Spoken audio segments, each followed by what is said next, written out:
Good morning, everybody. My name is Stacey Renee. I'm a mindset coach, a life coach. Life is life, and this is Grinch.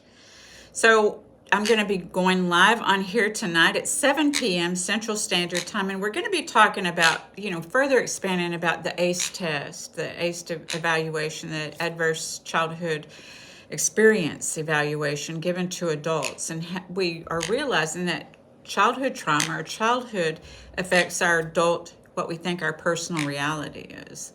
So the coping patterns that we chose, how they've become ingrained in us. So we're going to be further exploring that. And I was asked specifically to talk about cluster B personality disorders. This would be borderline personality, narcissistic personality, histrionic personality, and antisocial personality disorders. And while I have a disclaimer, I'm not a psychologist, I am a coach. But a lot of people have these disorders and don't know they do. Just like codependency, some of the things that may spur off of these disorders, if you grew up with a parent, which is part of the Adverse Childhood Experience test, or anyone in your life who has these disorders, is you've learned to navigate and adapt with these disorders. And so I was asked to talk about how to deal with these. We talked about boundaries last week, and so I'm going to finish up, or this is the last we're going to talk about this, is that as a coach, I'm going to talk to you, not as any of those other things, not as a psychiatrist, not as a psychologist, but how we can show kindness, because that's what this channel is about. It's about if we can't help anybody, we don't need to hurt anybody. The reality is that some of us have been deeply wounded. Some of us may experience these disorders, and some of us may be living or dealing with someone in our lives who have these disorders.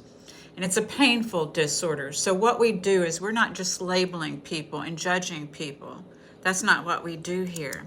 We learn discernment. We learn loving boundaries. And part of the loving boundaries are learning to set these loving boundaries with ourselves first, not to subject ourselves to behavior that's going to be painful. It's about learning to have self-trust, because I know navigating, whether these are our own behaviors or someone else's, it can feel very uncertain and very fear-filled. And people fear what they don't understand, and that's sometimes why they tend to judge it. And so on this channel, we choose to see ourselves more clearly rather than being victim-villain stance, coming together in harmony. And that doesn't mean that we're going to change anybody else, because we cannot. So this isn't information about changing anyone who may be living with these disorders, but changing how you see things. That's all. So I hope you'll join me tonight at 7 p.m. Central Standard Time here on YouTube, and I look forward to seeing you then. Until then, have a magnificent Monday.